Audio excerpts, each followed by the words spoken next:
15번째 강의를 해주실 조현종 아시아문화연구소장님의 프로필을 간단히 소개 올리고요. 강의를 시작하겠습니다. 전라남도 담양에서 출생하셨고요. 1984년 전남대학교를 졸업하시고 89년에 홍익대학교 대학원에서 문학 석사를 취득하셨습니다.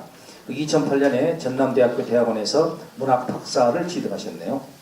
경력상으로는 1993년 일본 나라문화재연구소의 초청연구원을 역임하시고 1999년에 독일 한국고대문화전 전시관리관, 또 2004년부터 2007년까지 몽골 몽솔 프로젝트 단장, 아울러서 동기간에 베트남 조사연구사업 단장을 역임하셨고요.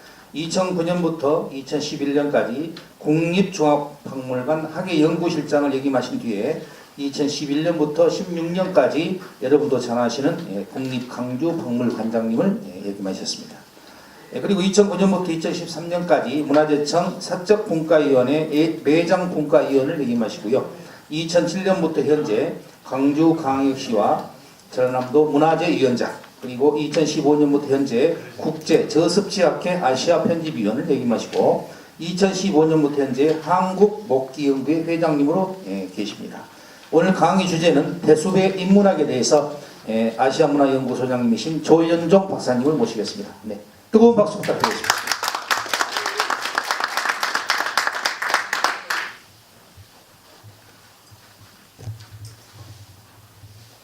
마이크가 무거운데 아유 너무 그냥 과분한 소개를 받은 것 같습니다.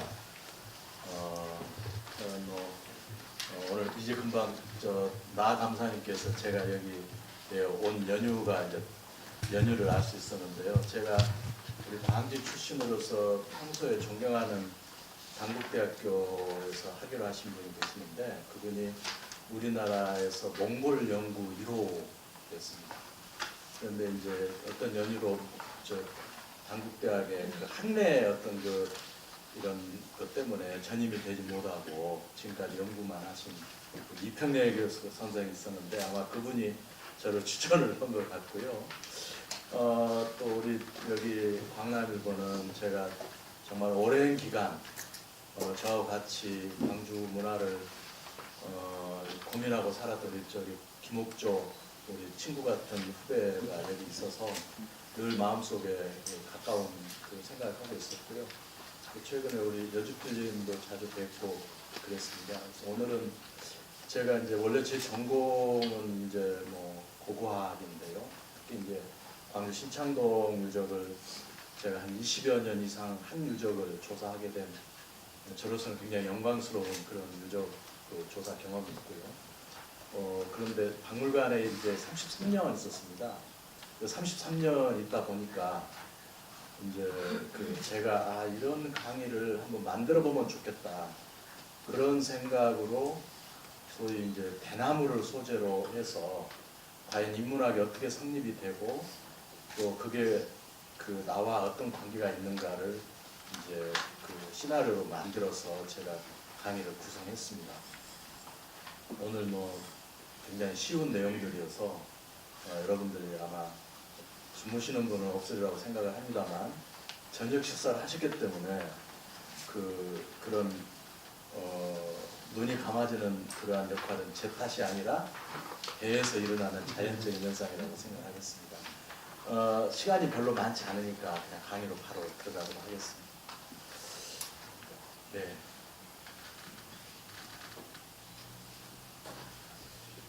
제가 이 대숲을 깨우는 바람이라고 그랬거든요. 근데 이제 저는 오늘 이 대가 무엇인가를 이제 얘기할 거예요. 여러분들도 어떤 한 주제의 나무를 여러분들이 생각을 한다면 우리가 주변에 수많은 나무들이 있는데 그 나무에 대해서 이름까지 아는 것도 많지 않고 그 나무의 생태나 그 나무가 가지고 있는 나무 말이랄지 또는 그 나무의 용도랄지 이런 예를 들어 주목은 살아천년 죽어천년이라고 얘기하지 않습니까?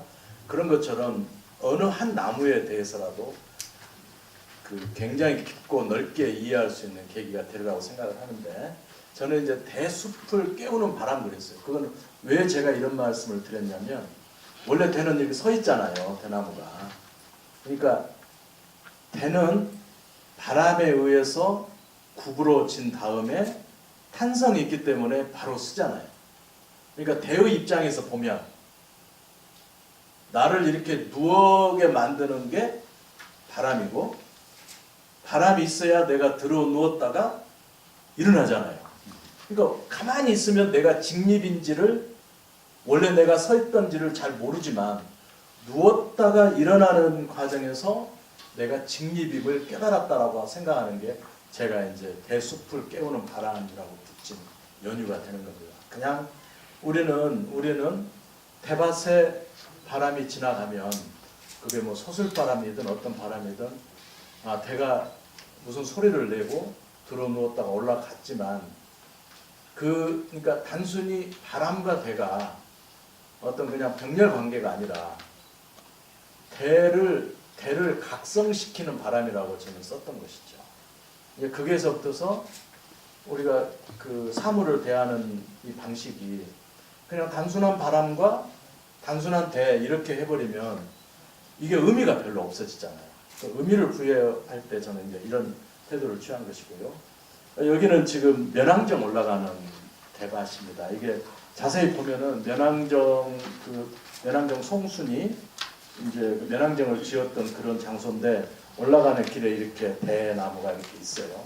그래서 저는 이제 물론 송순이 살았던 시대 약 1400년대에 이 대가 있었다고 저는 생각지 않습니다. 잘 모릅니다. 그런데 왠지 송순의 면왕정을 올라가는데 이런 대밭을 지나가다 보니까 송순이라는 사람이 생각나는 거예요.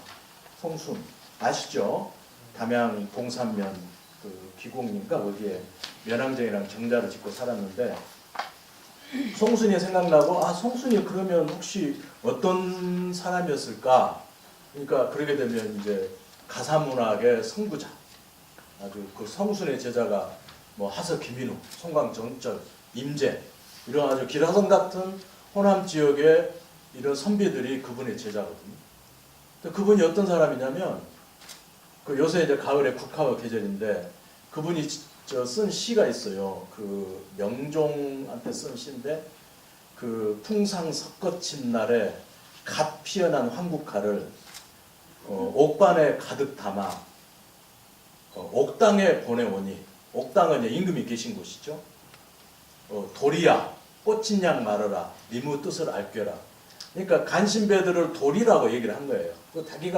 자기가 그 가을 풍상, 가을 바람 서리가 지금 내려치는데 거기서 피어난 누런 황국화를 이 금쟁반에 가득 담아서 임금한테 보내놓으니 도리야, 이제 그 복숭아나 이화 이것들은 너희들이 꽃인 채지 말아라. 이것이 진짜 꽃이다. 이러는 건데 임금을 향한 이제 자기의 충정을 얘기했지만 그 시절에 뭐 김한노랄지 이런 정말 임금 주변에 그 소위 간신 꽃이 아닌데 꽃인 채 하는 이런 사람들이 많이 있었어요. 그걸 송수는 이제 타협하지 않고 내려오죠. 그리고 이제 면왕정을 짓고 호남 가단을 이끌게 되는 것이죠. 그러니까 이 대를 생각하면서 송순을 생각하니까 송순도 꽤나 이제 고든 절개가 있었던 사람이잖아요. 그렇게 연결을 해 가는 것이죠. 근데 이제 그러면 이 대라고 하는 것이 이 시에는 어떻게 나타나는가? 여러분들이 잘 아는 윤선도 시 중에 오후가라는 5가지 친구. 5가지 친구인데 그냥 이거를 쉽게 넘어가면은 여기 보시면은 그 물과 돌, 소나무와 대나무, 그 다음에 달. 그러니까 물, 돌, 소나무, 대나무, 달. 이게 5가지 친구인데 그냥 윤선도는 5가지 친구로 써놨지만 대하는 태도를 달리했어요. 친구를 대하는 태도. 그러니까 여러분들도 친구들이 있잖아요. 10명의 친구가 있는데 똑같지 않잖아요. 그 중에 정말 마음에 둘도 없는 친구도 있고 또 뭐 셋도 없는 친구도 있고 그러겠지만 윤선도도 이 자연을 벗삼은 이 5 친구들 중에 다 여기다 써놨어요. 보면 이 5명 5개 빼고 뭐 5밖에 더 하면 뭐 더겠냐. 5개 했고요. 그 다음에 여기 바람소리 막다나 여기는 이제 물이 좋다. 아주 그 깨끗하고도 그치지 않고 계속 흘러내리는 것은 물뿐이가 하노다 그랬고, 그 다음에 여기 이제 바위는 영원히 변치 않는다. 그 다음에 이제 이 그 뭡니까 소나무는 곧다. 하여튼 세상에서 가장 곧은 게 소나무다. 그 다음에 마지막에 이제 마지막 줄에 밤중에 광명이 너만한 게 또 있느냐 하니까 그걸 달을 얘기한 거죠. 그런데 이 5번째 단에 나무도 아닌 것이 풀도 아닌 것이 곧기는 반듯하기는 네 식이며 속은 어째서 비었느냐. 그러니까 속이 비었다고 하는 것은 이거는 이제 우리한테 청렴을 얘기한 것이죠. 그 다음에 저렇고 사시에 풀으니 그래갖고 뒤에 뭐라고 썼냐면 그를 좋아한다고 썼어요. 윤선도가 다섯 친구를 얘기하면서 좋아한다고 얘기한 것은 대밖에 없어요. 예? 그러니까 이거 그냥 넘어가면 이런 얘기를 그냥 넘어가면 그냥 오후가로 끝나는데, 그래서 그러면 대가 뭐냐? 대라는 게 뭐냐? 이게 이제 죽보라고 하는 중국 남북조 시대에 대계지라고 하는 사람이 쓴 이 중에 뭐라고 하냐면 불광불유, 비초비목, 강하지도 않고 부드럽지도 않고 풀도 아니고 나무도 아니고. 이제 금방 앞절에 윤선도가 풀도 아닌 것이 나무도 아닌 것이라고 썼잖아요. 여기에 나온 말이에요. 그냥 윤선도가 생각해 쓴 것이 아니라 풀도 아니고 나무도 아닌 것이. 그럼 풀과 나무를 어떻게 구분하느냐? 여러분 잘 아시죠? 풀은 1년에 큰 게 풀이에요. 나무는 해마다 크는 게 나무예요. 그러면 대나무는 뭐냐? 대나무는 대마디가, 어떤 사람들은 대마디가 매년 이렇게 하나씩 더 올라간다고 생각하는 사람이 있는데 그렇지 않아요. 대마디는 한 해에 커요. 그런데 대가 풀도 아닌 것이 나무도 아닌 것이 라고 얘기하는 것은 풀은 1년에 커가지고 다음에 새로 나야 풀인데 1년생. 그러니까 대나무는 단연생의 풀인 거죠. 그리고 일반적인 풀과 달리 대나무는 목질부가 있어요. 목질부. 단단한 나무의 그 도관이 들어가는 이제 대의 부분이 있는 것이죠. 이게 이제 풀과 다른 점이에요. 근데 이제 우리나라에서는 그런데 또 이제 예를 들어서 면화 있잖아요. 면화가 우리나라에서는 1년에 한 번씩 심거든요. 목화를. 근데 인도네시아 같은 데는 목화 나무가 있어요. 안 죽어요. 계속 나무로 자라는 거예요. 생태는 좀 달라지지만 대는 이렇게 중국에서도 써놓은 것이죠. 이렇게 풀도 아닌 것이 나무도 아닌 것이지. 그래서 대나무와 대를 어떻게 구분하느냐? 대는 목본으로 나무로 보고 있을 때 이제 대나무, 그 다음에 대라고 했을 때는 그냥 벽화식물, 이렇게 이제 구분을 우리나라에서 하고 있고요. 중국의 허신이라고 하는 사람이 가장 이제 중요한 사람인데, 중국에서는 그 진시황 이전에 이제 글자들을, 상형 문자들을 싹 이제 모아가지고 진시황대에 글자를 새로 이제 편집을 해요.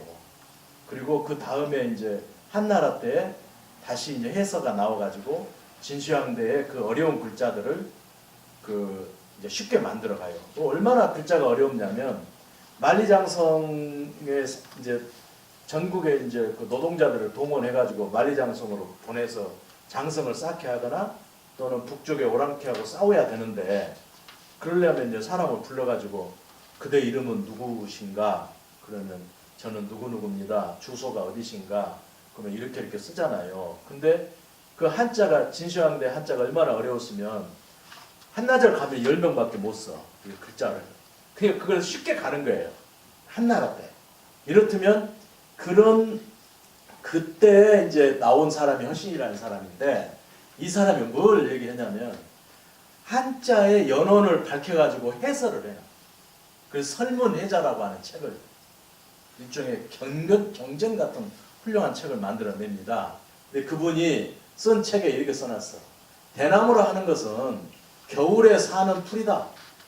동생 초야. 고로 그 글자는 풀을 거꾸로 써놓은 것이다 이 말이에요. 여러분 되게 여기 좀 그게 없는데 그 풀을 여러분들이 풀을 나는 모습을 쓸 때 밑에 이렇게 하고 위에 쭉 솟게 쓰잖아요. 새싹에 뭐 줄기가 솟아난 것처럼 풀을 그렇게 표시하는데 여기 써냐면 고로 그 풀을 거꾸로 뒤집어 놓은 글자 형태다.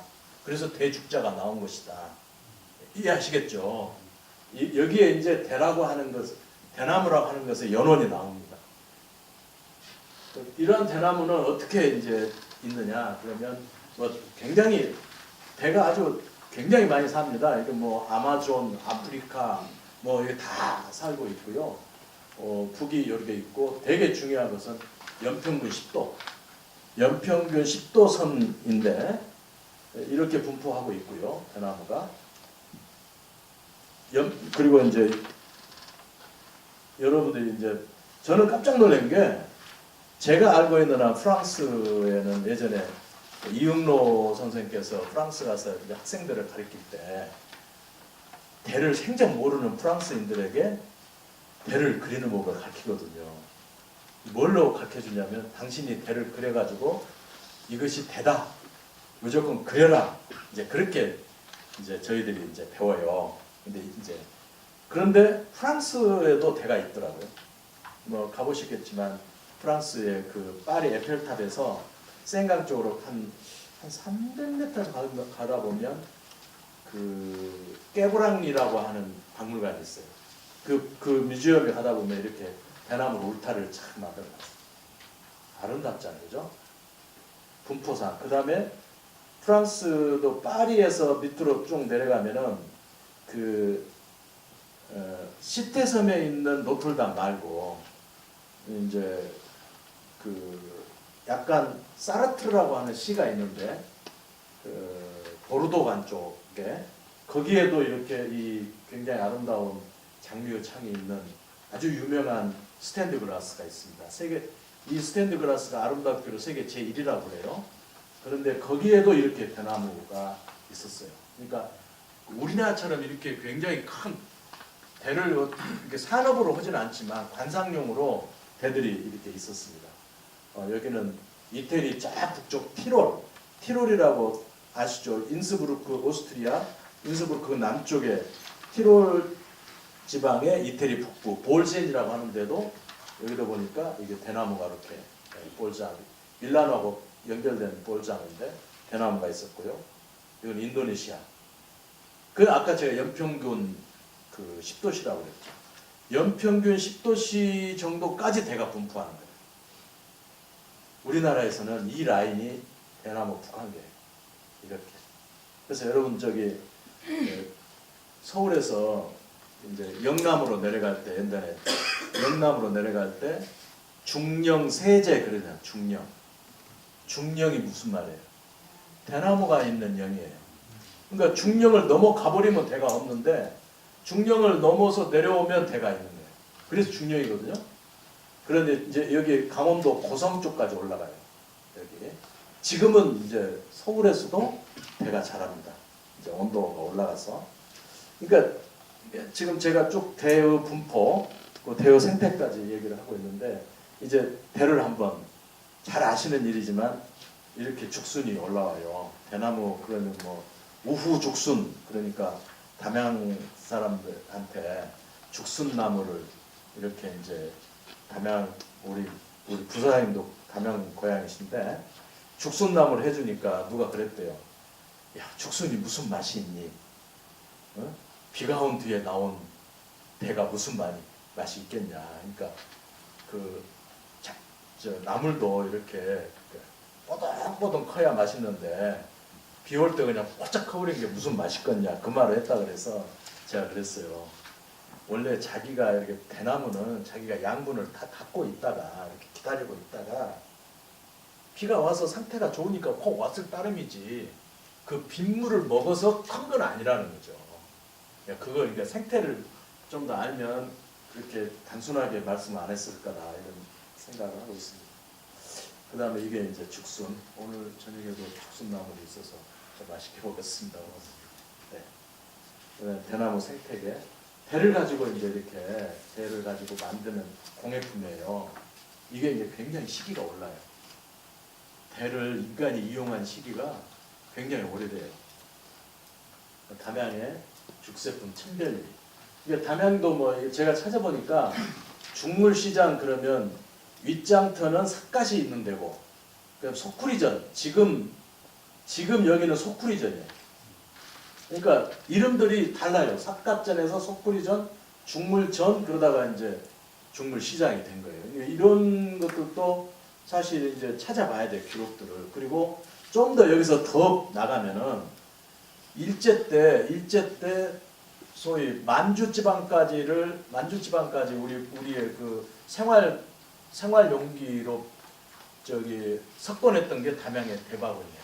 그래가지고 더 좀 진전을 하면 담양의 금농조합, 일제 때 담양의 금농조합에 모이는 돈이 목포하고 버금갔대요. 목포하고.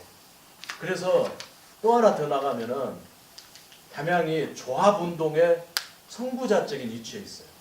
우리나라에서 조합운동에. 그게 대나무 대축제 공예품이고, 여기에서 이제 그 광주에서 대바구니를 실어가지고 용산으로 가고, 이제 서울역에 가서 거기서 신우주, 만주 이쪽까지 쭉 가니까 그 서울 남대문 시장 그 근처에 이 전라도 상인들이 굉장히 많이 분포하고 있었고, 그 상인들은 또 병영 상인들이 그걸 또 담당을 했다는 얘기가 있어요. 그러니까 굉장히 사실은 이 연구할 대목이 많아요. 이제 그쪽으로 가게 되면 저는 오늘 이제 대와 인간과 관계를 이야기하면서 보여주는 것이니까 거기까지는 하지 않습니다만, 우리 담양의 그 중노군 같은 게 원래 담양이 제일 먼저는 아니고 중국에서 이게 굉장히 있었고, 일본도 그 교토에 가면은 아라시야마라고 하는 아주 굉장히 넓은 대나무 정원이 있습니다. 담양은 이제 시작을 했는데 그래도 뭐 우리나라에 성공적으로 가고 있고요. 그 대가 사람한테 친숙하게 된 거죠. 그리고 그 대의 청량함이랄지 그 대나무의 푸르름이랄지 그게 주는 그 인간에게 주는 그 뭐라 할까요? 힐링이라 할까요? 그런 게 굉장히 많다. 그래서 그걸 가지고 저는 쭉 지금까지 대의 생태 이런 것을 가지고 인문학적인 내용을 따졌는데, 그거를 영어로 얘기하면 그냥 The Wind in the Bamboo가 아니라 이거다는 거지. 대를 깨우는 바람, 이거라는 거죠. 이제 지금까지는 대의 생태 이런 것을 보고요. 왜 대가 그 사람과 어떤 관계에, 그러면 이제 일단은 어떤 사물을 관찰을 해야 돼요. 제가 이걸 가지고 서울에서 이게 여러분 뭔지 아세요? 대껍질. 죽피라고 해요. 옛날에 이걸로 바구니를 만들었어요. 이거를 딱 놔두고 우리나라에서 아주 꽤나 유명한 사람한테 불교 공예가 물어봤어요. 그랬더니 파피루스라고. 한국 회화 유명한 사람. 이거 우리 저 김옥조 박사가 잘 아는 분인데, 파피루스 아니면 옥수수 껍질이다. 국사학 하시는 분 있는 서울대학교 국사학 교수는 갈대다. 인류학과, 지금 중국의 운남대학에 가 있는 인류학과 교수는 나무 잎사귀 가만히 있자, 이게 무슨 나무 잎사귀지? 뭔가 그랬고, 이 기자는 지금은 어디 저 박물관 관장을 하고 있는데 연꽃인가 붓꽃인가 그랬어요. 이게 전부 다 5명이 유명한 인문학자들인데 이게 뭔지 모르더라고요. 꼭 알아야 되는 건 아니에요. 그러니까 제가 말하는 것은 뭐냐면 어느 한 사물을 관찰할 수 있는 태도를 기르자는 것이죠. 제가 그래서 그대들이 말하는 얘기들을 이제 찾아봤어요. 자, 이것과 이게 파푸루스 잎사귀가 전혀 맞지가 않은 거예요. 그러니까 예를 들면 이 죽피를 관찰하지 않는 사람은 파피루스라고 얘기를 했는데 파피루스도 모른 거예요. 그렇죠? 그 다음에 이것이 이제 옥수수 껍질. 이게 갈대 억새가 아니고 갈대입니다. 갈대는 물에서 나는 게 갈대죠. 억새는 산등성이 이른다는 거고요. 그래서 거기서 나는 게 이거는 이제 옥수 껍질, 갈대 껍질, 이게 연꽃잎, 이거하고 같지 않아요. 자, 인문학의 출발은 관찰에 있어요. 그러니까 어떤 사물을 볼 줄 아는 눈을 기르는 거예요. 그게 사실은 사람과 관계된 일들이겠죠. 그래서 이제 저는 관찰의 능력을 갖고 들어가고자 해서 오늘은 이제 이 대나무를 그릴 때 바람을 제가 아까 얘기했잖아요. 그러니까 바람과 대를 어떤 식으로 조합을 시켰는가를 먼저 보겠습니다. 이제 그 대나무를 그림을 그릴 때 여러 가지 그림 소재가 있어요. 대나무 그냥 예를 들어서 대나무를 그린다 그러면 청죽, 그 푸른 대, 우죽, 비 올 때 비 맞고 있는 대, 풍죽, 바람 불 때 있는 대, 연죽, 안개가 끼어 있는 때 그린 대, 설죽, 눈에 쌓인 대, 이렇게 수많은 소재들이 있는데 그래도 대가 대이게 보이는 것은 풍죽이라는 것이죠. 이게 이제 타는 이정이라고 하는 분이 그린 그림이, 타는 이정은 우리나라에서 그 대그림의 대가였습니다. 자, 그러면 이 바람이 뭔가 제가 이게 관찰해보자는 것이죠. 바람이 뭔가, 우리는 바람 그러면 야 그냥 그래 뭐 바람이 부는 바람, 또는 우리가 뭔가 기원하는 것도 바람, 예? 이런 게 많은데 제가 찾아보니까 바람이 기압의 고조에 따른 공기의 흐름도 바람이고, 속에 빈 물체 넣는 공기, 이걸 이제 뭐 타이어에 바람 넣는다. 여기 들뜬 마음이라는 게, 저 사람 좀 뭐 바람이 들었네. 그리고 중평, 푹 맞았네. 그 다음에 뭔가 막 그 작은 일인데 이게 굉장히 큰 것처럼 허풍을 떤다는 거죠. 헛바람을 뜬다는 거죠. 그 다음에 이제 또 비난의 목표나 혹은 힘의 영향. 누가 이번에 중요한 어떤 검찰의 어떤 위치에 갔을 때, 그곳 바람이 센 데인데, 굉장히 이렇게, 그러니까 바람이라는 게 이렇게 다양하게 써지는 것이고요. 그래. 또 우리 주필린답지 않는 질문을 하셨습니다. 이거 바람의 생태, 바람이라는 게 진짜 어떻게 일어나는가? 바람에 눈이 있고, 그러니까 접근하는 방법들을, 그 다음에 이렇게 이제 바람의 결과, 꼭 바람의 결과에 옷을 이렇게 입어야 되고 이렇게 해야 돼. 가을에 돌아. 올해는 다행히 이거 없이 넘어가서 다행입니다.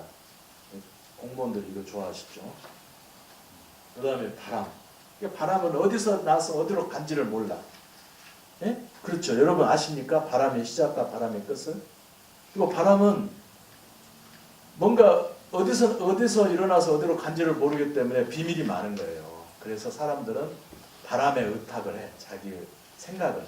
내 생각을 바람으로 표현을 해. 그래서 예전에 이제 그 유명한 작년에 밥 딜런 노래 있잖아. 작년에 노벨 문학상을 드렸던 밥 딜런의 노래. 사실은 이 노래들이 반전 가요입니다. 월남전. 그러니까 이 이데올로기적인 싸움이 인간의 삶에 어떠한 영향을 주는가. 이제 그 이데올로기는 그만하자. 이런 거를 얼마나 긴 밤을 지새야 푸른 불빛을 볼 수 있나, 이런 정말 어떤 세상의 암울함을 빨리 어떻게 넘기고 희망찬 내일을 모색하자, 이런 것이죠. 그 다음 이거는 김민기라고 하는 지하철 연극했던 김민기라고 하는 사람이 부른 바람. 정말 아픈 마음이죠. 그 다음에 이것도 김민기의 바람입니다. 그러니까 바람도 시대에 따라서 다르게 느껴지는 거죠. 이거는 김범용 씨가 불렀던 바람이에요. 그러니까 아까 김민기나 밥 딜런하고는 전혀 다른 바람이 있어요. 여러분 아시겠죠? 그게 뭐냐면 시대를 반영해. 시대를. 그렇게 얘기할 수 있어요. 작가, 예술가. 저는 예술가를 이제 어떤 사람들은 시대의 파수꾼이라고 얘기를 하는데 저는 예술가를 샤만이라고 생각합니다. 샤만은 하늘과 땅을 연결시켜주는 이런 매개자인데 정말 예술가는 샤만이다라고 생각을 합니다만 하여튼 김범용의 노래도 이렇게 있다는 거예요. 이 김범용의 이 그 가사와 김민기의 가사는 같은 바람을 얘기했지만 굉장한 차이가 있다는 것을 알 수 있을 것입니다. 이제 우리 예주필님이 얘기한 바람이다. 이 이제 디카프리오하고 이제 나오는 이 바람이고요. 이제 고두심 나오는 바람. 그다음에 이 바람 피기 좋은 불안만하죠. 그러니까 이 다 바람이에요. 저는 이 그림 중에 제일 개인적으로 좋아하는 것은 이겁니다. 자기 이제 진짜 그 같이 산 사람 여기 있고 러버는 여기에 따로 여기 한 사람이 있는 거예요. 기가 막힌 사진입니다. 그래서 이러한 이제 그 영화 무슨 영화죠? 저 그건 제가 거기까지가 이제 소위 이제 제가 여러분들 잠 안 주무시라고 가져온 내용인데 그저 누군가는 알고 있을 것 같은데 한번 뛰어서 아시는 분. 저기 그게 이제 제가 아까 그랬죠. 대가 직립인 것을 아는 것은 누군가 대를 누여봤기 때문에 직립인 줄 안다. 사람이 이렇게 다니다가 이렇게 서서 직립인간이 된 거잖아요. 같은 거예요. 제가 오늘 오늘 무슨 글을 하나 보니까 이런 글이 있었어요.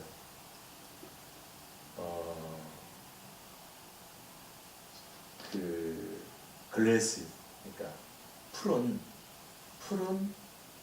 바람이 오기 전에 눕는다. 푸른 바람이 오기 전에 눕는다. 그리고 그 한 줄 밑에는 또 푸른 바람이 오기 전에 일어난다. 이렇게 써놨어요. 그래서 이게 이제 패러독스인데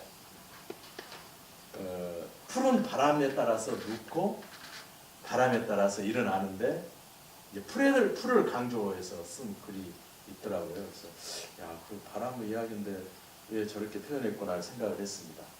근데 이제 우리 이러한 그 바람으로 인해서 깨어난 대나무가 가지고 있는 상징성이 있어요.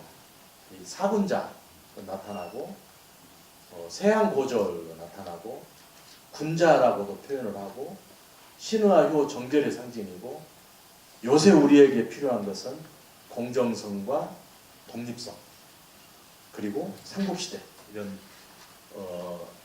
여러 가지 이제 공예품의 자료가 됐었습니다. 우리 역사에서. 요거는 여러분 뭐냐면 그 일제시대 때 조사를 한 그 평양 낙랑 고분인데 남정리 116호분이라고 표현을 하는데 거기서 이런 바구니에 그림이 그려진 이제 작품이 나왔어요. 이게 대바구니에. 그래서 이것을 체협이라고 얘기합니다. 그러니까 바구니 협, 그림이 그려진 바구니 협, 그 체협인데, 여기 지금 이게 사실은 진품이 평양에 하나가 있고 똑같이 이제 모조품이 스웨덴에 하나가 있어요. 근데 이게 2009년도에 아마 이게 나왔어요. 70만 불에 팔겠다. 평양에서 내놓았어요. 일본 사람들한테. 지금 다시 팔리지는 않았고 들어갔습니다. 근데 이게 이제 지금으로부터 2000년 전에 만들어진 것이죠. 낙랑체. 이거는 경상남도 의창 다오리에서 나온 이것도 이제 바구니예요. 지금 바구니 형태 보입니까? 여기 짜여진 형태 보입니까? 이 둘레에 이런 바구니가 있어요. 바구니에다가 이런 그 유물을 담아서 넣었던 것이죠. 그러니까 이미 2000년 전에 이 대바구니를 만들어서 이러한 그 고급 물건들을 담아놓은 기능을 했었다. 그 다음에 이거는 이제 아까 우리 기획실장께서 얘기하신 것 중에 목간 얘기했거든요. 목간, 죽간. 근데 대나무로 이렇게 이제 이 칼로 이게 대나무를 갈가서 그러니까 이것이 일종의 지우개예요. 이 칼이 나온 거예요. 칼이. 이게 칼이에요. 이 속에 들어있어요. 그리고 이것은 붓이고.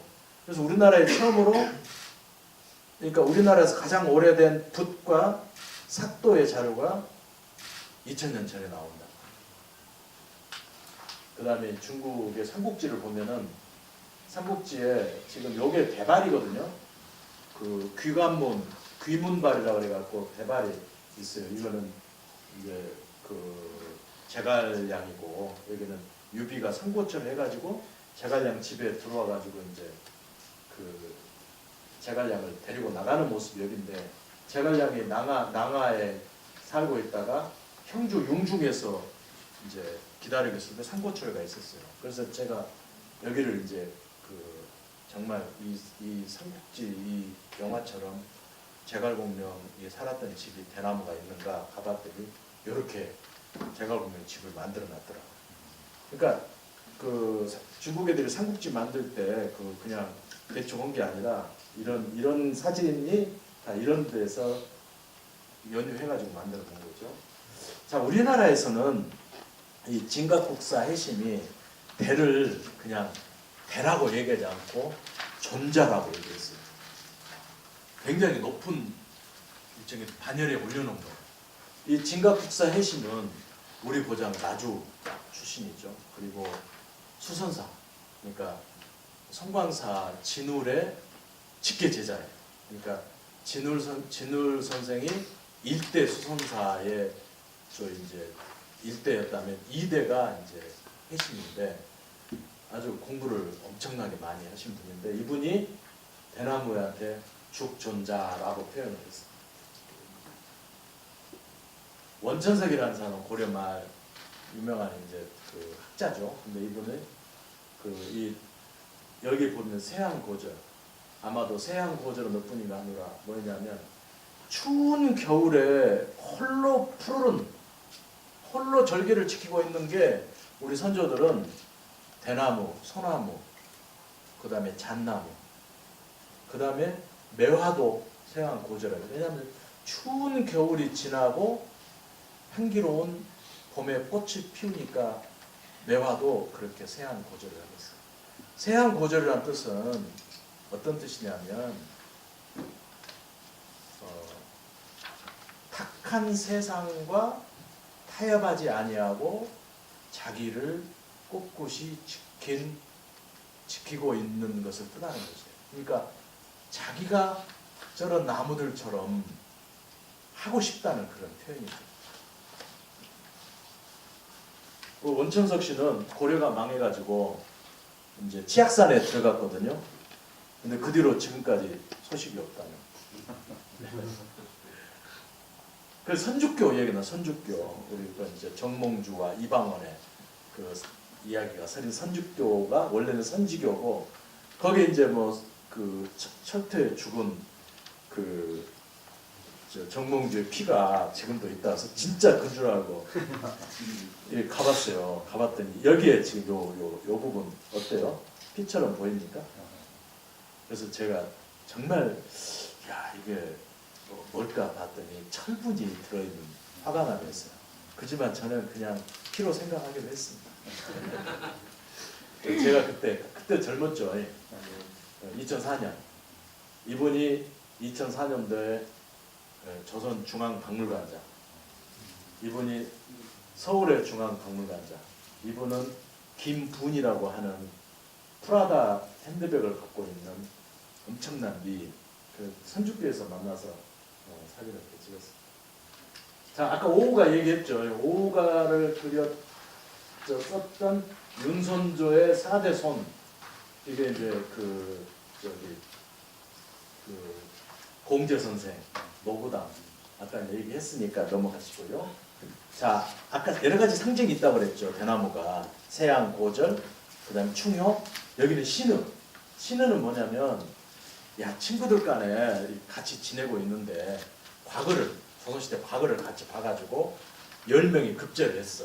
근데 한 10년 지나니까 어떤 사람은 국장 되고 어떤 사람은 부사장 되고 그러는데 어떤 사람은 아직도 저기 향리에서 뭘 하고 있는 거예요. 그러니까 10년 만에 만나서 뭐라 하냐면 야 우리가 그 시작할 때 같은 뜻을 보고 같은 뜻으로 출발했으므로 우리가 지금 각지에서 이것저것 얘기를 하고 있고 일들을 하고 있지만 우리 그런 거 따지지 말고 우리 농담하기를 그치지 말세라고 하는 이 신의 상징이 하서 김인우 선생의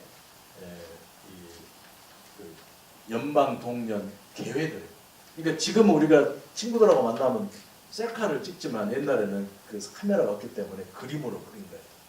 그림으로 그릴 때 꼭 등장하는 게 뭐냐면 이거잖아요. 바위, 소나무, 바위, 소나무, 물, 그 다음에 대나무, 매화. 이게 전부 뭐냐면 변치 않은 것. 변치 않은 것을 그려가지고 상징으로 썼던 거예요. 신을. 이거는 그 인종대왕의 스승, 공부할 때 가르쳤던 스승이 하서 김윤호예요. 정말 우리 고장을 자랑하는 그 대단한 학자였죠. 하서 김윤호 선생한테 임금이 이제 대나무 이 묵죽도를 내가 왕이 됐지만 나 당신의 그 나의 가르침을 끝까지 잃지 않고 내가 스승으로 잘 모실게요. 이것은 그 표현이에요. 대나무 묵죽도를 그려주고. 근데 자세히 보면 이 대나무하고 아까 우리들이 봤던 대나무하고 좀 대나무 차이가 있어요. 그러니까 그건 이제 더 좀 봐줘야 될 거고요. 이거는 효의 상징인데 맹종읍죽이라고 하는 중국 고사입니다. 담양에서 대나무를 먹을 때, 대요리의 대나무를 먹을 때 가장 식용 대나무가 맹종죽이에요. 맹종죽인데 그 맹종이 뭐냐면 사람 이름이에요. 맹종읍죽은 뭐냐면 자기 어머니가 그 병원에 들어 있는데 그 이제 추운 겨울날, 눈 오는 추운 겨울날 죽순 요리가 먹고 싶다 하니까 이 효자 맹종이 대나무밭에 들어가서 운 거예요. 어머님의 저 병 구안을 위해서 죽순이 필요한데 이 엄동설안에 어디에서 죽순을 구할까요? 그런 거죠. 그러니까 맹종이 그게 이제 그 감읍해가지고 죽순이 나오는 거예요. 죽순. 예? 그래서 이거를 떼다가 어머님한테 병 구안을 해요. 그래서 이 대나무는 먹는 대나무, 맹종죽. 그래서 이 삼강행실도라고 하는 건 뭐냐면 조선시대에 그 이제 품행을 방정하게 해야 정치를 하는데 잘 먹게 들어갈 거 아니에요. 임금이. 그래서 이런 삼강행실도 원래 중국에서 일어나는 좋은 행실이 있는 것들을 모아가지고 책을 만들어서 각 향리에 내려보내가지고 그것을 이제 읽게 만드는 거예요.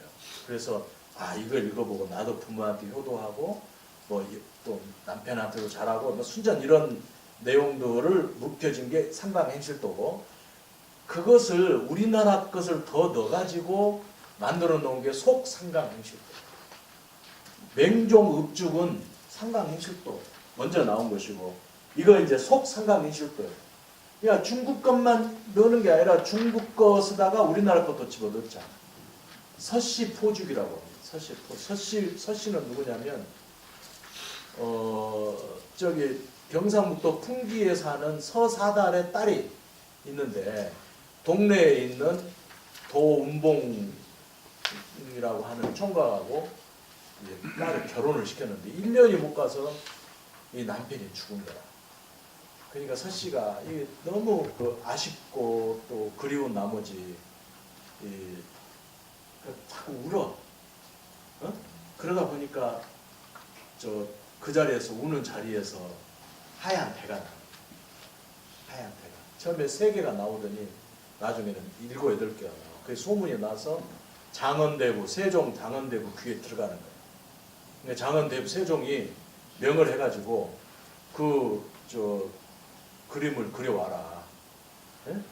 그래 그림을 그려다 바쳤다. 그리고 서씨한테는 연료문을 세워서 공격토록 하라. 그런 내용이 여기에 다 써져 있어요. 서씨는 풍디이고 서사달의 딸이다. 그 딸인데 동군에 있는 도운봉에 이제 도운봉하고 제를 올렸는데 1년이 돼가지고 도운봉이 이제 죽었다. 이런 내용. 그래서 나중에 보면 장은 대왕이 명을 해서 이 하얀 배를 그림을 그려서 올려 보내게 하고 거기에 정려문을 세웠다. 그러니까 이게 그냥 만든 게 아니라 기록에 남아 있는 거예요. 그다음에 이제 여러분 아시죠? 우리 동학께서는 그 전라북도에 가시면 여러분들이 배를 이렇게 들고 머리에 하얀 두건을 쓰고 동학분들이 서 있을 때는 백상, 머리에 하얀 두건을 썼으니까 앉으면은 죽상. 그러니까 대나무는 이제 그런 소위 불의에 항거하는 도구로도 사용이 됐다. 여기 그 김남주 시의 동신대학교 교수 김경주 쓴 죽창가도 이렇게 그러한 어떤 뜻에서 불려진 노래고요. 자, 이러한 대가 이제 대의 여러 상징성인데 그 상징성을 떠나서 전통 시대에는 어떻게 우리 대들이 이제 이용됐는가 여러분 잘 압니다. 빨리 넘어가도록 하겠습니다. 청자의 대 모양이죠, 그죠? 죽순 모양으로 만들어진 청자. 그 다음에 여기는 이제 그 대나무가 이제 그려져 있어요. 상강청자. 보물입니다. 그 다음에 임금이 세자를 낳으면은 무조건 세자로 임명을 한 것이 아니라 처음에는 이제 그 소위 뭐 동궁이랄지 이런 게 있다가 나중에 세자 책봉을 하는 거예요. 책봉을 할 때 종이로 이렇게 써서 책봉을 한 게 아니라 변치 않게 대나무에다가 금물로 글씨를 써가지고 죽첩을 만들어서 보존을 해요. 그리고 그 죽첩을 보관하는 상자도 대나무로 만들어요. 변치 않게. 또 변하는 세상이라. 요새도 죽첩이 필요한가는 모르겠어요. 그런 거. 그 다음에 이런 철회로 그린 건데 여러분 요새 우리 도자기의 그림이 약하잖아요. 근데 그걸 아셔야 돼요. 조선시대, 고려시대는 도공과 화공이 분리가 돼요. 그러니까 도자기 만든 사람이 막 글씨 써 그리는 것이 아니라 거기에 그 글씨 쓴 사람과 그림 그린 사람 따로 있는 거예요. 기가 막힌 그림들이 나오잖아요. 이런 그림도 보세요. 이거는 이 안에가 홍치 인연명이라고 써져 있습니다. 이게 연도가 확실한 국보고요. 여기도 대나무 쫙 넣어놓잖아요. 소나무. 변치 말자. 이 세상에. 여기도 이건 이제 우리나라 국보인데 외국인들이 제일 좋아하는 대나무. 이거는 이제 그 나무에다가 저기 그 봉황이랄지 이런 오래 살기 위한 이런 것들을 넣어줬는데 대나무가 꼭 들어가죠. 대나무. 이것도 됩니다. 저도 만들었죠. 자, 이제 아까 봤던 이정과 관련된 풍족. 바람을 이렇게 막고 있는 풍족. 그 다음에 사색어 공간. 그러니까 선비들이 이렇게 집안에다 배를 기룰 수가 없어요. 그러니까 창문만 열면은 배가 보이게끔 그 차경, 바깥의 경치를 안으로 끌고 들어와서 이제 자기 생활과 이렇게 일치시키는 것을 차경이라고 하는데 그 선비들의 공간이었죠. 이정 아까 얘기했죠. 타는 이정. 여러 가지 설죽, 연죽, 홍죽, 신죽. 쉽게 이해할 수 있는 거고요. 유덕장이라고 하는 여기는 이제 사실은 이 유덕장이라고 하는 사람은 어떤 재미가 있냐면 여기 보면은 소우 김자소에게 그림을 그려준다 이렇게 써놨어요. 소우가 조선시대에는 한 15살 정도 나이가 떨어지는 젊은 친구들을 젊은 친구들하고 같이 어울렸던 거예요. 그러니까 뭐 요새 우리들한테 남아있는 이야기는 10여 년 정도는 객지에서 만나도 잘 지낼 수 있다라고 그러는데 이미 학자들도 젊은 친구들하고도 이렇게 교류를 하고 살았던 거예요. 이 수우는 정말 그 타는 이정 다음으로 아주 우리나라에서 묵죽을 잘 그렸던 그런 사람입니다.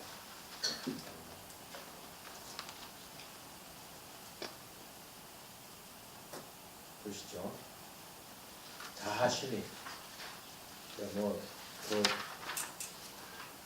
이게 권돈인 세안도 이거다고 여러분들이 권돈인 세안도 그러면 여러분 머릿속에 추사학과 생각나죠. 그러니까 여러분 보세요. 이거 사실은 이 이야기만 해도 한 시간 정도 해야 되는데 우선 이거 보세요. 이거 권돈인 세안도 특징이고요. 여기 두 개를 이거 봅시다. 이게 이제 추사거고 이게 권돈인이에요. 권돈이가 추사는 놓여져 있는 위치가 달라요. 추사는 제주도에 귀환 가 있던 사람, 권돈이는 그런 풍파 없이 일종의 무난하게 살았던 사람, 둘이 친구가 아니에요. 그림 보면 어때요? 그림 보면 권돈인이라고 하는 저는 가끔 그래요. 권돈인이라고 하는 이름에서 김정희하고는 약간 생각이 다르다 느낌이. 근데 이 피를 다루는 것도 이러한 또 윤택하게 이 피를 딱 찍어가지고 쭉 하는 거다고 이 갈필로 이렇게 아주 이 꼬장꼬장하게 그린 거다 굉장히 차이가 나죠. 근데 우리는 이것만 알고 있거든요. 그래서 이제 이 세안도라고 하는 것이 꼭 추사학과만 있는 거 아닌데 권돈인이 이 추사의 이 세안도를 그래가지고 추사한테 보내요. 근데 추사가 뭐라고 쓰냐면 이미 당신이 가를 이루었다라고 이제 속세의 피를 벗었다라고 이제 평을 해두는 것이죠. 이게 그게 내용이 있고요. 그 다음에 이제 김정희는 이 느낌이 다르죠. 절의 고도인 제주도에 귀향을 가고 있는 추사에게 그 제자가 중국에서 가져온 책을 보내주는 거예요. 그러니까 추사가 생각할 때는 이 정승집 개가 죽으면 문정성씨를 이루는데 정승이 죽어버리면 안 온다는 거죠. 지금도 비슷하죠 아마. 근데 예전에도 그랬는가 봐요. 그런다고 하는데 이 제자는 추사에게 가끔 떨어진 신세의 제주도에 와 있는 추사에게 중국에서 가져온 그 책을 보내주니까 추사가 감동을 한 거예요. 그래서 이 세안도를 그래서 내가 이 있는 처지도 얘기하려니와 여기에 이제 그 제자 이상재에게 쓴 글이 있어요. 이게 건연에 이렇게 써가지고 여기 나옵니다. 이게 정말 그 추사가 진실한 마음으로 당신을 위해서 몸바치게 사무치게 일을 했던 도움을 줬던 제자에게 글과 그림을 그린 것이죠. 정말 한 사람이 위대하게 되는 것은 이런 걸 보면서 그 혼자만 잘나서는 결코 위대하게 될 수가 없다. 그러니까 위대해지고 위대하지 않고 중요한 건 아니지만 어느 장군이 그런 얘기를 했어요. 내가 유명해진 것은 내가 전장에서 수많은 적을 죽인 것도 아니고 또 다른 사람보다 더 뛰어난 것도 아닌데 단지 사람들이 나를 좋아했을 뿐이다라고 한 얘기였어요. 그러니까 추사도 사실 추사 혼자 존재하는 게 아니라 이상적과 같은 그런 제자가 있었기 때문에 추사가 존재하는 것이죠. 그래서 저는 이제 세안도라고 하는 것이 이게 세안도 뜻이 뭐냐면 세안연호 지송백 지후주라는 뜻입니다. 지금 낙엽이 졌잖아요. 낙엽이. 그러니까 낙엽이 지니까 푸른 것과 푸르지 않은 것을 알 수가 있잖아요. 근데 여름철에 세상이 푸르를 때는 전부 다 푸르라는 거죠. 그러니까 새한 추운 겨울이 지나서 낙엽이 진 연후에 소나무나 잣나무가 푸르른 것을 봐야 그것이 진짜 푸른 것이다, 이런 뜻이에요. 굉장히 이제 시사하는 만큼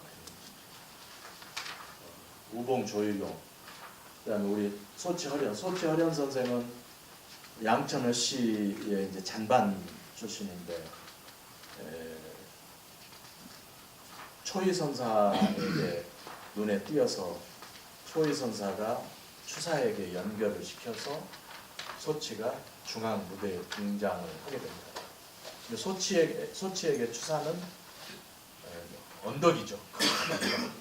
추사가 없으면 소치 또한 없다고 생각하는 것이죠. 그 소치 선생의 그림들이고요. 그다음에 소치의 제자, 소치 영향을 받았던 송수면이나 허백년의 대나무들. 그다음에 근대 김규진 대나무. 저는 개인적으로 이 대나무 좋아합니다. 이걸 좋아해요. 근데 김규진 씨는 우리나라에 처음으로 그 사진관을 만들었던 사람인데 이분이 이제 채색 대나무를 그렸던 것이죠. 그다음에 김진우라고 일주 선생인데 이분은 원래 이제 남한에 살다가 그 월복을 했던 분인데 원래 이제 일제 때도 이렇게 대나무 그림을 그려서 많이 팔아가지고 독립 자금으로 막 보탰던 사람인데 지금 평양에 가면 이분 그림 많이 남아 있습니다. 그다음에 현대 이응로 화백이라고 동백림 사건으로 해서 한국에 못 들어오다가 마지막에는 이제 그 풀려서 결국은 이제 우리 5.18 우리 현대 그림을 그린 것이죠. 근데 이 정도 되면은 대나무 그리는 게 이제 어떻게 되냐면 아까 대나무는 이파리를 하나씩 그렸잖아요. 근데 이 화가들이 대를 보고 야 마디가 몇 개네, 그다음 이파리가 몇 개네 그런 게 아니라 흉중성죽이라고 흉중 이미 가슴 속에 대나무가 있어요. 그래서 그 대나무가 이 화폭에다가 먹을 찍어서 이렇게 딱 그리면은 그냥 한 번의 대나무가 되는 것이지 가사라 이게 얼마나 길게 해야지 이런 게 아니라는 거죠. 네? 그러니까 지금 이제 이응로 화백은 지금 이거 그림을 그리는 거 보면은 그냥 이렇게 막 대를 이게 먼저 이거 그리는 거죠. 이게 줄기를 이쪽으로 가면서 그리고 이파리를 그렸는데 대잎을 그렸는데 저는 언능 보면은 소나무 숲 같아요. 그죠? 네. 이게 대나무를 이렇게 그린 거죠. 그러니까 벌써 이 사의가 이 머릿속에 들어있는 대나무의 그 사의가 이미 손끝을 떠나서 소나무처럼 구분이 됐지만 대속을 그린 것이죠. 아까 제가 얘기했던 이응로 화백이 파리에서 벽안에 그 학생들에게 대나무 숲을 그리는 거예요. 대를 그리는 거예요. 이분들은 대를 안 봤을 거다라고 저는 생각을 했어요. 근데 그러고 파리를 돌아다니 보니까 대들이 있는 거예요. 물론 그 대를 이분들이 봤는지는 모르지만 이응로 화백이 80년대 프랑스에서 대를 가르치고 있는 모습입니다. 이게 이응로 화백의 대예요. 이게 1981년도 군상이라고 합니다. 이거 이제 이응로 화백이 1980년 5월을 그렸다고 얘기하죠. 이게 그 이응로 화백이고요. 자, 현대 작가들은 그럼 지금까지 뭐 경제정선, 이전, 한은 이전부터 쭉 이렇게 왔는데 현대 작가들은 대를 어떻게 그리는가? 여러분 잘 아시는 이제 의제 선생의 이제 손자 이렇게 대를 그리고 문봉선이라고 현대 중앙대학 교수죠. 현대판 경제정선이라고 하는 분은 이렇게 우죽을 요새 그리죠. 그다음에 허달용 씨는 이렇게 황사에 있는 대나무, 그다음 한의원 씨는 이런. 그러니까 이제 대를 하나씩 그리던 시대는 지났어요, 그죠? 이제 대의 사이, 대가 갖고 있는 형태보다는 의미에 더 중점을 두어서 그림을 그리고 있다. 이거는 그 사진입니다. 이거는 나비치라고 담양에 있는, 이건 참 재밌는 게 이거는 공무원이에요. 공무원인데 사진을 배워가지고 공무원 한 것도 더 유명해졌어요. 지금은 군 비서실장을 하고 있다네. 네. 이거는 강익중이라고 하는 유명한 우리나라 미국에서 활동하고 있는 하다가 그린 대나무, 봄, 여름, 가을, 겨울. 네, 이건 아시죠? 이날 묵죽도. 대가 사람과 어떤 관계를 놓여져 있는가를 생각지 않으면 대는 대 있다는. 이것도 이 홀이에요. 이게 이제 식당. 이게 어디냐면 여러분들 그 일본의 그 교토하고 시가 가보면은 비와코라고 하는 그 호수가 있는데 그 옆에 미호 뮤지엄이라고 있어요. 굉장히 좋은 산속에 있는 박물관인데 그 박물관은 아마 건축학적으로 더 유명해요. 미호 뮤지엄 찾아보면 거기에 레스토랑에 이게 딱 이렇게 배를 심어놨더라고요. 야, 배가 여기 레스토랑 한 가운데 쭉 있는 거예요. 근데 아주 청량하게 잘 해놓고 사람들 또 이렇게 뭐 여기 그 직원도 있죠. 이렇게 이제 보고 그 밑에서 감상하고 있더라고요. 근데 이런 배를 이제 가지고 배를 정말 배를 표현한 시는 여러 개 있는데 저는 이 시가 배를 표현한 시 중에 최고봉이라고 저는 생각을 했어요. 이제 그 녹균헌 시라고 잠승 녹균헌 시에서 나온 것인데 이 가사 식무육 이게 뭐냐면 고기가 없는 음식은 먹을 수가 있지만 고기 없이 먹을 수는 있지만 불과 그 무죽 대 없이는 살 수가 없는. 그 다음에 무육 그 민수 고기를 먹지 않으면은 얼굴이 수척해지지만 무죽 명인소 대나무가 없이는 내가 속돼버리네. 그 다음에 인수상갑이 빼짝 마른 사람들은 그 이렇게 잘 먹으면 몸이 뚱뚱해질 수 있지만은 속사불가의 한번 속돼버린 몸뚱아리는 아무리 좋은 훌륭한 의사가 와도 고칠 수가 없는. 결국은 이분은 이제 소식이라고 하는 중국의 학자예요. 소식 아시죠? 소식은 이제 당송 8대가 중에 한 분인데 소식, 소순, 소철 3대가예요. 근데 아버지가 그 소순이 자기 아들이 이제 좀 잘 됐으면 좋겠다. 공부해가지고 잘 됐으면 좋겠다 그래가지고 여기다가 식자가 술의 그 식이에요. 술의 그 식. 이게 수레를 타고 다니는데 이거 뭐냐면 난간이 달린 수레를 타고 다니라 그래갖고 그러니까 그냥 수레가 아니라 수레 위에 난간이 있는 수레를 타고 다니려면 아주 고관 대작이 타고 다니는 그 수레를 탔으면 좋겠다 라고 해서 이름을 붙여줬는데 이분이 이제 이분이에요. 네.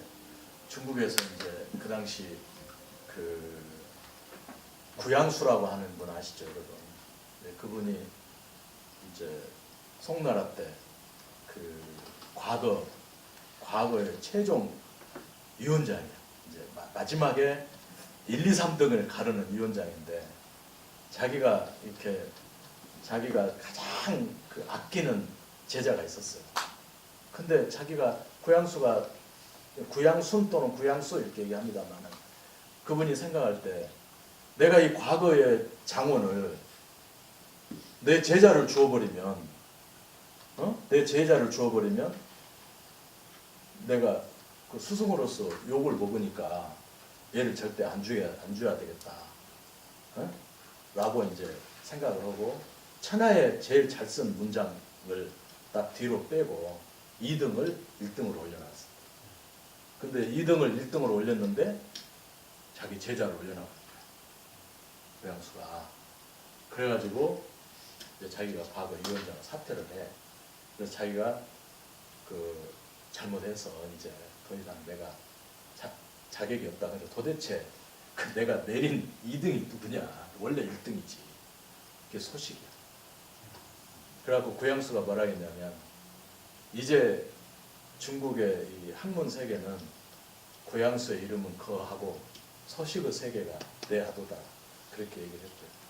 근데 중국 사람들이 수많은 중국의 학자와 정치가 시인, 묵객들이 있는데 중국 사람들이 가장 좋아하는 사람이 소식이에요. 그래서 소식은 고려 싫어했어요. 아주 싫어했어요. 근데 좀 우리 싫어했지만 하여튼 중국 이야기하면은 소식이 제일 유명하고 소식은 저 고관 대작부터서 저 밑에 노동자 이르기까지 누구하고나 잘 사귀었대요. 술이면 술, 뭐 놀이면 놀이, 학문이면 학문, 시면 시, 모든 것에 능통했대요. 그래서 중국 사람들한테 당신이 소식에 대해서 아는 대로 이야기하세요. 그러면 뭐 예를 들어서 8억 명이면 8억의 이야기가 나올 거 아니에요. 그게 다 맞대요. 전부 다. 그만큼 소식은 이렇게 대중과 그 다음에 그 세상과 이렇게 친했다는 얘기가 있고요. 우리가 음식으로 얘기하면 소식은 이제 저게 시를 썼지만 그 여러분들이 중국집에 가서 음식 그 백주 드실 때 동파육 드시잖아요. 그 동파육의 창시자가 소식입니다. 근데 그분이 쓰는 시가 아까 그거라는 거죠. 제가 강의를 마치도록 하겠고요. 저는 그 이제 강의 겨울입니다만은 여러분들한테도 그런 어떤 그 마음속에 대나무 같은 게 하나씩 있었으면 좋겠다는 바람을 끝으로 강의를 마치겠습니다. 이거는 그 소세원의 광풍각에서 배숙을 보고 찍은 사진입니다. 네, 고맙습니다. 마치겠습니다.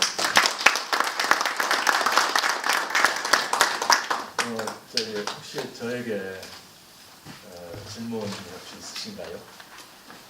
시간이 오래됐죠?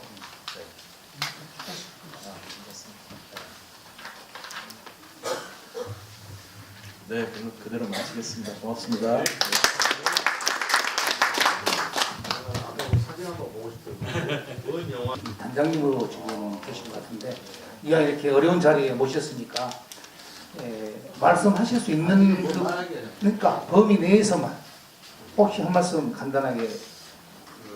제가 그 총단장이라고 이제 소문은 났는데 사실은 그게 아니고요. 그러니까 그동안에 몇 번에 걸쳐서 광주 지역에서 그런 이장 흔적들을 찾아내곤 했었죠. 근데 그게 거의 우리들이 시골에서 하는 그 이장하는 그런 형식과 비슷해서 많은 국민들이 관심을 가지고 있고, 그래서 이거는 굉장히 객관적 진실을 파가는 게 좋겠다. 그래서 이제 그 발굴 기법을 택하는 게 좋겠다. 그 이야기를 해서 현재 발굴이 이루어지고 있고요. 지금 거기가 굉장히 하기 옹삭한 부분이에요. 근데 아마 아직까지는 그 뚜렷한 그 흔적들이 아직은 안 나오고 있는 것 같습니다. 근데 언젠가 나오지 않겠습니까? 네, 이 정도로 드리겠습니다. 네, 고맙습니다. 다시 한번 강의 좋은 말씀해 주신 우리 조현종 단장님께 뜨거운 박수 한번 부탁드립니다. 이상으로 15번째 강의를 마치겠습니다. 수고 많으셨습니다. 가시는 길 조심히 살펴가십시오.